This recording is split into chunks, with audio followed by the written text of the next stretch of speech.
Gentlemen, just to kind of bring this sort of, to a head here is that, if people are interested in holding NFTs, that's one thing is, you're trying to build community from that. You're trying to build utility. You're trying to build value. That's all great. At one point in time, you told me that there was a reason why, that an airline would want to do this beyond those things. You said you're building loyalty, you're building utility, you're giving people return and maybe investment, you're giving them value. But are there other reasons why the airline would hold this, maybe from a revenue perspective? Or if there's an airline watching today, what are you hoping to do with a program such as this from a revenue perspective in the company?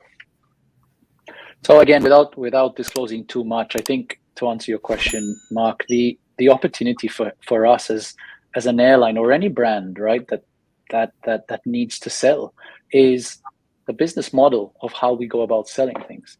Web3 gives us that opportunity to change that model, to really look at generating revenue in a different way. And, those companies that manage to understand how to use that technology will really be ahead of the game. And that's kind of where we're in. I mean, where our headspace is at. We firmly believe, and Etihad together with ArcCube firmly believe that there is an opportunity out there for us to possibly sell distressed inventory that may exist in different ways, right?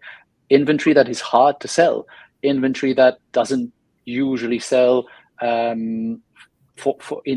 it's perishable goods. So inventory that doesn't sell in time before the flight takes off.